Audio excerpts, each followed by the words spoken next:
Bonjour Adrien Jean, votre invitée aujourd'hui? Elle est députée Europe Écologie Les Verts de Paris. Elle se dit écoféministe. Elle a aussi fondé l'association En Parler contre les violences sexuelles.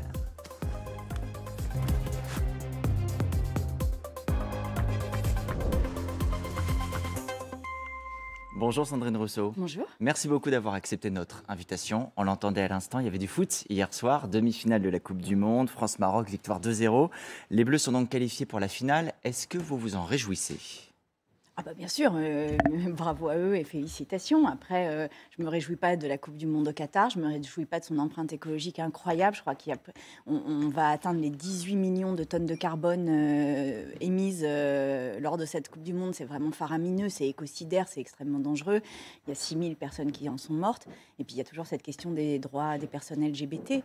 Et donc maintenant qu'ils sont en finale, je me dis que l'équipe de France peut peut-être faire un geste. Vous attendez d'eux qu'ils aient une action ? Ce serait bien, je pense. Sous quelle forme ? Ah bah après, c'est à eux de choisir, mais je pense que ce serait bien d'avoir un geste pour les personnes LGBT qui, au Qatar, sont torturées, voire risquent la peine de mort. Le président de la République, on l'a vu tout à l'heure, a fait le choix d'aller physiquement au Qatar les soutenir pour cette demi-finale. Il l'avait dit. Il l'avait annoncé. Il y retournera dimanche pour la finale. Il est d'ailleurs allé les saluer dans le vestiaire. Il a dit sa fierté. Est-ce qu'il était à sa place ou est-ce que ça vous choque que le président de la République aille soutenir l'équipe de France de foot sur le terrain ? Ce qui me choque, c'est pas tant sa présence que le fait qu'il ait jamais eu un mot de critique de cette Coupe du Monde. Il n'en a pas eu un mot. Moi, je n'ai pas entendu critiquer d'aucune manière les conditions dans lesquelles cette Coupe du Monde s'est organisée. Et il a toujours dit l'engagement de la France sur les droits de l'homme, sur les droits des minorités, mais je n'ai jamais sur entendu l'égalité. dénoncer les 6000 personnes qui sont mortes en construisant les stades. Je n'ai jamais entendu avoir un seul mot sur l'écologie et ni sur les personnes LGBT. Et puisqu'il est président de la France, puisqu'il est président d'un pays qui se revendique innovant en matière de droits de l'homme, de droits humains, etc., à mon avis, sa responsabilité est de porter une parole forte aussi. Mais est-ce que vous entendez qu'en diplomatie, parfois, le plus efficace, c'est pas forcément de le faire publiquement, ça peut être de le faire dans le cadre des rendez-vous. Il a vu l'émir du Qatar hier une demi-heure, il va le revoir plus longuement dimanche. Ça peut être aussi l'occasion de porter des messages. Oui, je pense qu'il porte surtout un message de dépendance de la France aux énergies fossiles et notamment au gaz, qui est très présent au Qatar et dont nous dépendons. Et en fait, moi, ce que je vois chez Emmanuel Macron, c'est plus une diplomatie des énergies fossiles qu'une diplomatie des droits humains aujourd'hui. Vous avez tweeté hier un quart d'heure avant la fin du match le message suivant: quoi qu'il se passe, mangez votre racisme et si les gros et bouffis buvaient un grand verre d'eau pour l'avaler. Qu'est-ce que ça voulait dire ?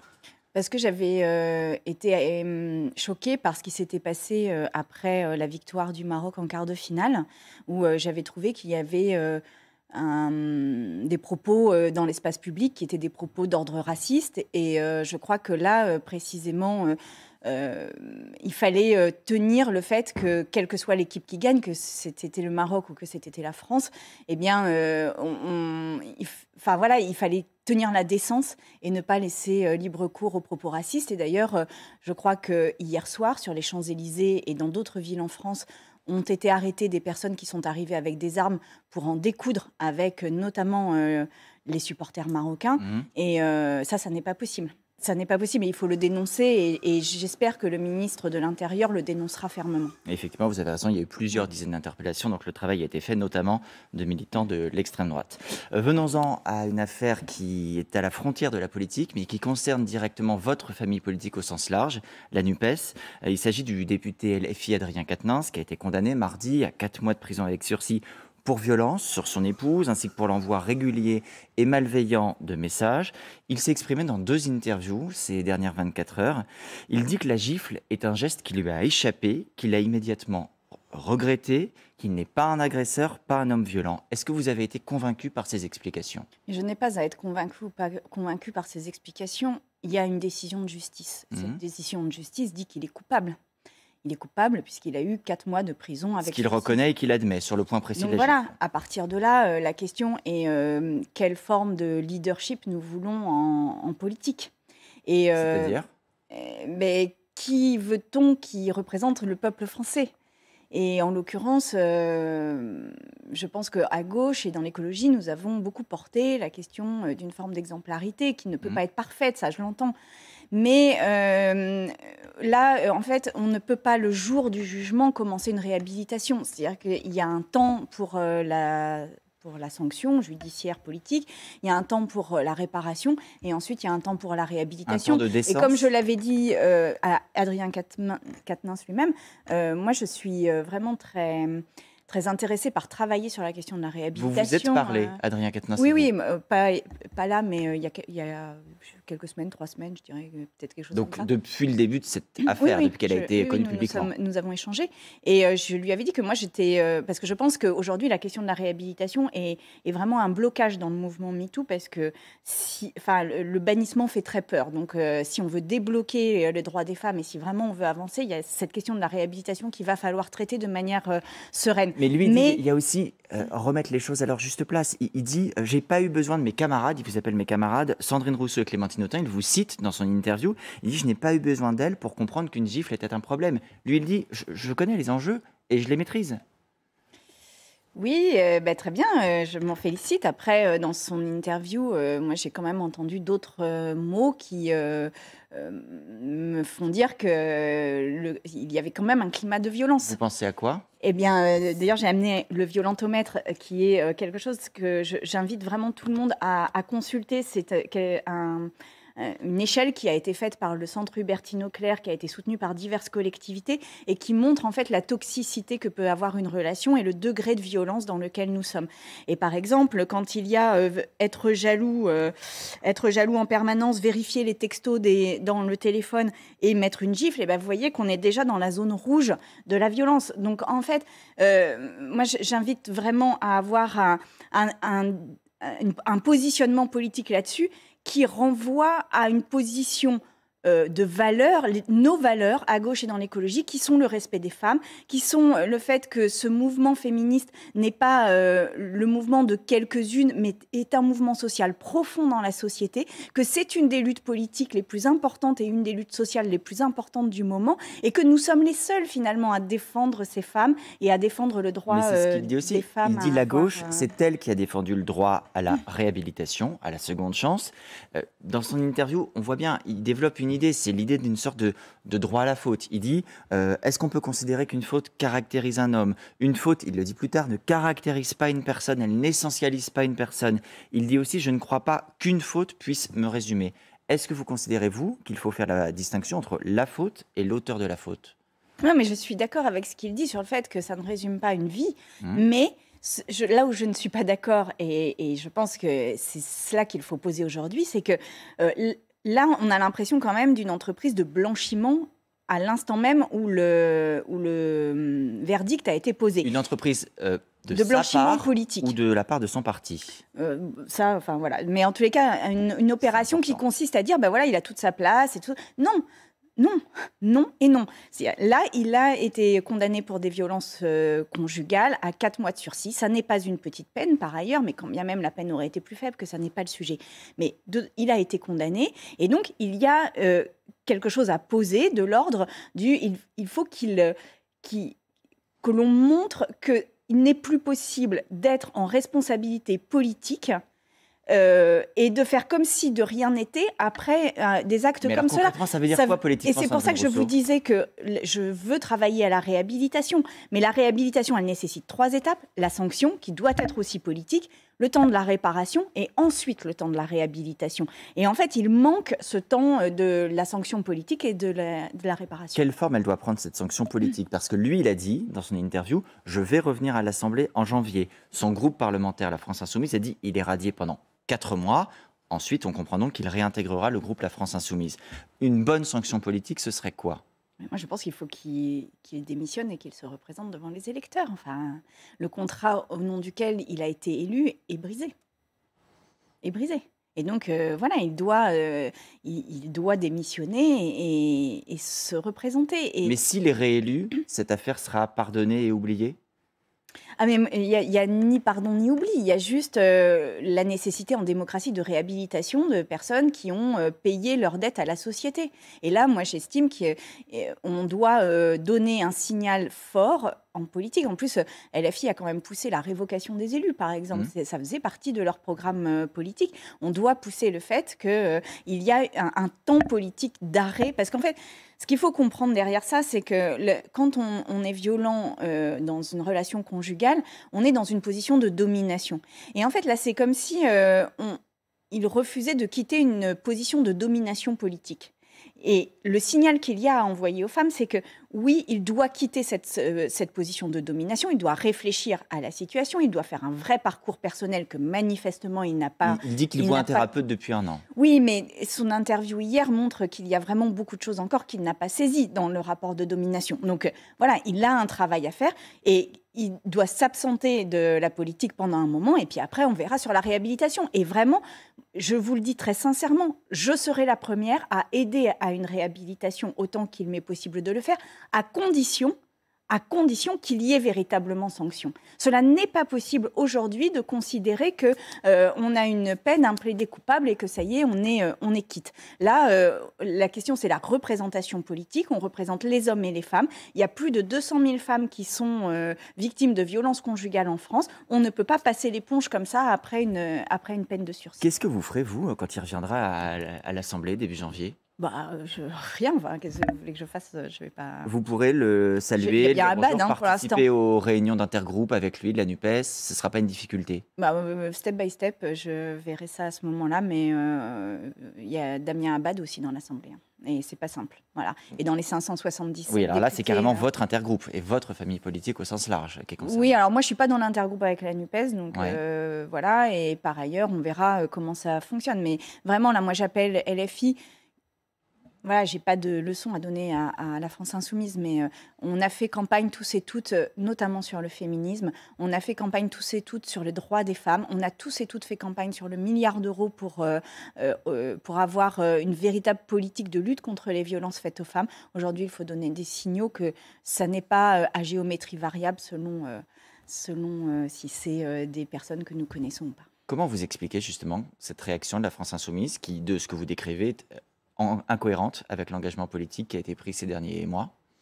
Non, pas incohérente, mais j'ai l'impression qu'il manque une espèce de parole un peu forte, un peu respectueuse des femmes. Aujourd'hui, il y a très peu de paroles qui sont dites pour soutenir la parole des femmes. Et moi, j'ai envie de dire aux femmes qui sont victimes de violences conjugales chez elles, ce que vous vivez est grave. Nous nous battons à l'Assemblée pour faire en sorte que vous ayez les moyens de partir de votre situation et de votre couple violent. Hier, par exemple, j'ai passé l'après-midi à me battre avec d'autres députés en commission des affaires sociales pour faire en sorte qu'il y ait une aide d'urgence qui soit adoptée pour les femmes qui veulent partir de chez elles parce qu'elles subissent des violences, qui soit débloquée en 2 ou 3 jours très immédiatement pour pouvoir trouver un logement, protéger les enfants. On se bat pour ça, on ne vous oublie pas et vraiment vous êtes notre préoccupation parmi les plus importantes. Je vous assure. Mais quel sens ça a encore de votre point de vue à l'avenir, cette NUPES, si sur un sujet aussi important que les violences faites aux femmes, vous divergez? Mais c'est pas. Je voudrais pas qu'il y ait une vision caricaturale des choses parce qu'au sein de LFI, il y a des personnes qui portent des positions différentes et même. Pas la direction du mouvement. Au sein du PS, au sein du PC et même à Europe Écologie Les Verts, je pense que les positions ne sont pas unanimes là-dessus. Donc ça n'est pas une question de LFI et du reste de la NUPES. C'est plus compliqué que ça. C'est une bataille culturelle que nous avons à mener. C'est la direction de LFI et le reste de la NUPES. Non, même pas, parce qu'il y a des personnes et il y a des députés au sein de chaque groupe qui sans doute ne seraient pas gênés de voir revenir Adrien Quatennens. Donc c'est une bataille culturelle que nous devons mener et ça dit combien le féminisme est un combat de tous les jours en fait. Et le respect des femmes est un combat de tous les jours. Alors même si vous nous dites que la NUPES n'est pas morte, on est bien d'accord en revanche que pour les prochaines élections, les Verts iront par eux-mêmes. Sénatoriales, européennes, est-ce que c'est aussi votre souhait, comme l'a rappelé la secrétaire nationale Marine Tondelier qui vient d'être élue, que les écologistes y aillent en autonomie ?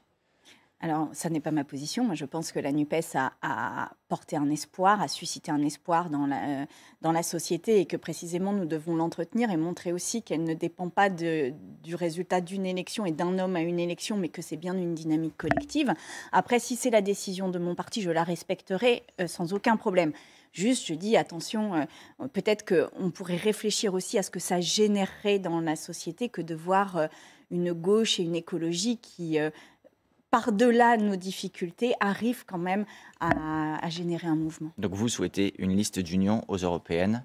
En tous les cas, je souhaite qu'on ne ferme pas la porte.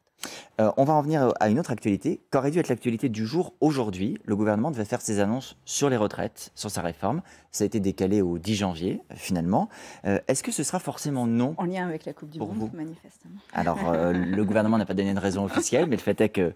Il y avait peut-être... François Bayrou était à votre place hier, il disait que la réforme n'était peut-être pas prête non plus sur le fond.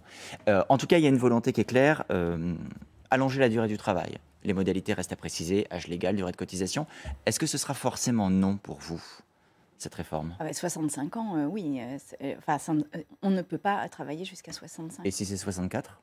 Non, mais c'est pas le sujet. Le sujet, c'est quelle est la santé, quel est l'état de notre santé à 60 ans, à 61 ans. C'est aussi comment est-ce qu'on 62 ans. équilibre le régime de retraite et comment, dit le gouvernement, on le sauve. On sauve le régime par Oui, répartition. mais ça, c'est un faux argument, puisque le corps, l'organisme qui... Le Conseil d'orientation des retraites. Le Conseil d'orientation des projections. retraites qui étudie les financements, dit lui-même qu'il n'y a pas d'urgence, qu'il n'y a pas besoin de faire cette réforme. Donc en fait, c'est une espèce de... Donc vous contestez l'idée c'est même une- qu'il faille travailler plus. C'est une espèce de folie libérale qui est prise comme ligne par Emmanuel Macron et le gouvernement. Et cette folie libérale nous conduit à réformer l'assurance chômage pour mettre des personnes qui sont déjà précaires encore plus en précarité, qui nous conduit à faire des réformes des retraites qui abîment les corps et qui font que les personnes n'ont de retraite que lorsqu'ils sont malades et fatigués. Et ça, aujourd'hui, ça n'est pas l'heure et ça n'est pas la transformation écologique dont Mais nous avons est-ce que besoin. vous reconnaissez quand Donc, même une cette- légitimité d'Emmanuel Macron à le faire parce qu'il a fait campagne sur ça, il a été élu sur ça, président de la République, en disant je ferai les 65 ans ou les 64, allez. Il n'y a pas de légitimité quand on passe en 49.3. Si on C'est passe en un arbre de la 49.3 Constitution, Sandrine Rousseau. Non, mais si on passe en 49.3, c'est qu'on n'a pas la légitimité. Et c'est qu'on n'a pas la légitimité démocratique. Donc il n'y a Donc, pas de légitimité démocratique d'Emmanuel Macron à réformer les retraites. Pas en 49.3. Donc, il faut que nous ayons un débat à l'Assemblée nationale et nous nous y opposerons par tous les moyens parce que l'urgence aujourd'hui est de diminuer la part du travail dans la vie. Un, parce que cela nous rend malades, mais deux, parce qu'il nous faut changer de système Est-ce que vous économique. souhaitez... Je rappelle quand même que nous sommes dans une situation qui est une situation extrêmement grave sur le plan écologique. Et nous faisons comme si rien de tout cela n'était grave. Nous continuons, nous accélérons, nous avançons comme si la croissance, l'extraction de ressources était le sang dont nous avons besoin pour nous enrichir. Aujourd'hui, il nous faut ralentir. On va y venir parce que c'est important en effet. Est-ce que vous souhaitez que contre cette réforme, et peut-être globalement contre la politique du gouvernement d'ailleurs, il y ait un mouvement social d'ampleur en janvier? Ou est-ce que Oui. vous préférez que le débat se fasse au Parlement? Les deux. Je pense qu'il faut qu'il se passe et dans la rue et au Parlement et que les deux se répondent. Et oui, j'espère qu'il y aura une mobilisation. En même temps, je ne suis pas sûre qu'elle puisse avoir lieu parce que les gens sont exsangues, les gens n'ont pas d'argent, les gens n'arrivent pas à payer leurs factures. Il y a un ménage sur 4 là aujourd'hui qui n'arrive pas à payer ses factures d'électricité et de chauffage. Donc les gens ont besoin d'argent et ne pourront peut-être pas faire grève. J'espère qu'ils auront la force de se mobiliser parce que beaucoup sont en survie aujourd'hui et là, nous avons besoin de sauver notre pays. Mais la grève, bon, il y a des endroits quand même où elle a lieu. La SNCF, par exemple, il y a une grève qui commence ce soir, qui doit durer jusqu'à lundi matin. On est au moment des départs en vacances de Noël. Est-ce que ça vous paraît vraiment raisonnable, ce type de mouvement dans ces périodes-là? Parce que le fait est que ça pénalise des Français, y compris modestes, qui prennent le train, en plus, mode de transport écologique, et qui vont se retrouver entravés. Ce qui me semble être indécent aujourd'hui, c'est le fait que nous n'investissions pas massivement dans les transports en commun, dans le train, y compris dans les statuts des personnels qui travaillent dans ces transports en commun. C'est-à-dire que Après, avouez que c'est pas très incitatif de prendre le train si on se retrouve avec un risque de grève. Non, Mieux vaut mais prendre la voiture dès moi-même, le départ. j'ai pris mes billets de train pour les vacances et je peux être dans cette situation de grève. Donc, je veux dire, je comprends très bien les personnes qui sont très en colère. Mais là, aujourd'hui, on est à un moment où il faudrait investir massivement sur ces transports en commun et on fait tout l'inverse, c'est-à-dire qu'on fait des chèques pour toute voiture, y compris Il y a un des chèque 4x4, covoiturage. 100 etc. €, un chèque covoiturage, c'est une bonne idée, ça, non? Oui, c'est une bonne idée. C'est un début, mais c'est tout petit. Rien que pour rénover, enfin, je dis les ordres de grandeur parce qu'ils sont effrayants d'une certaine manière. C'est que rien que pour rénover les rails et les infrastructures ferroviaires, selon un rapport de la SNCF, il faudrait près de 100 milliards d'euros. 100 milliards d'euros, nous n'avons pas commencé à mettre le moindre euro dessus. C'est-à-dire qu'en fait, on fait comme si tout ce dont nous avons besoin pour l'écologie et pour assurer notre avenir, pour faire en sorte que nous émettions moins de carbone, tout cela qui a un coût énorme, eh bien, on le remettait à demain. Aujourd'hui, nous sommes à la veille du mur climatique et donc tout l'argent public devrait être consacré au fait que nous prenions le train, les transports en commun, le métro, et que nous développions les transports en commun partout sur le Il y a un territoire. projet de loi là, qui va vous être soumis, c'est celui qui permet le développement, l'accélération de la production d'énergie renouvelable. L'examen s'achève cette semaine à l'Assemblée, le vote aura lieu début janvier pour les députés. Est-ce que vous voterez ce texte? Est-ce qu'il y aura une voix pour de la part de Sandrine Rousseau et plus largement de votre groupe? Alors, pour l'instant, nous ne savons pas entre pour et abstention parce que nous sommes dans tout le débat dans l'hémicycle sur les amendements et que cela dépendra du texte final. Il y a plusieurs enjeux dans ce texte et je voudrais vraiment les expliquer. Vous en connaissez déjà beaucoup du texte parce qu'on est à 24 heures de la fin de l'examen. Oui, on prendra notre décision vraiment quand on aura le texte final. Par exemple, hier, dans l'hémicycle, il y a eu un moment de grande tension parce qu'il a été décidé que nous pouvions nous passer du Code de l'environnement pour installer des éoliennes et des énergies renouvelables. Cela n'est pas possible parce que le Code de l'environnement, c'est la protection des espèces. Donc, c'est la protection de la biodiversité. Nous ne devons pas choisir entre les énergies renouvelables et la biodiversité. Donc, c'est tout cela qu'il va nous falloir regarder à la fin du texte parce que le diable se niche dans les détails et qu'on ne peut pas faire des énergies renouvelables au détriment d'autres enjeux environnementaux. Est-ce que ce n'est pas aussi ce qu'il faut faire quand on gouverne, c'est-à-dire choisir, quitte à faire des petits pas pour au moins que ça avance? Enfin là, tous les chercheurs parlent d'un anéantissement de la biodiversité, un anéantissement. Il y a une chute abyssale du nombre d'insectes, 70% des insectes, je crois, ont disparu. Il y a près de 40% des oiseaux qui ont disparu. On ne peut pas continuer. On ne peut pas continuer comme ça. Et je sais que c'est compliqué, je sais que c'est difficile à entendre, mais vraiment là, nous devons avoir un sursaut collectif. Après, vous voyez, Sandrine Rousseau, on va terminer là-dessus, que parfois il y a des bonnes volontés. C'est le cas des ZFE, les zones à faible émission pour exclure les véhicules les plus polluants. C'est le cas de l'objectif zéro artificialisation nette des sols. Une fois que c'est voté, c'est adopté, mais sur le terrain, après, la mise en œuvre est très compliquée. Le Sénat est obligé de reprendre la question de la zéro artificialisation des sols parce que c'est dur à mettre en œuvre, qu'il y a des résistances et qu'il y a même des impossibilités des élus. Oui, c'est pour ça qu'il y a une bataille culturelle à mener pour comprendre pourquoi nous faisons ça. Et par ailleurs, oui, l'écologie n'est pas facile à mettre en œuvre, sinon elle serait déjà mise en œuvre, je vais vous dire, parce qu'il n'y a pas de mauvaises intentions. Il y a juste en effet des résistances partout sur le terrain. Mais ce que je voudrais dire aussi, c'est que l'écologie, ça n'est pas que des contraintes. Quand on voit, par exemple, l'importance d'un sujet qui n'est pas dans l'actualité, qui s'appelle le retrait-gonflement des argiles. Il y a une maison individuelle sur 2 en France qui est menacée d'effondrement ou de fissures telles que le bâti est en danger. En raison de la sécheresse en particulier. En raison de la sécheresse. Une maison individuelle sur 2. Nous devrions avoir un grand plan national de sauvetage de ces maisons et donc de sauvetage des propriétaires. C'est ça aussi l'écologie. Merci beaucoup Sandrine Rousseau d'avoir été là ce matin.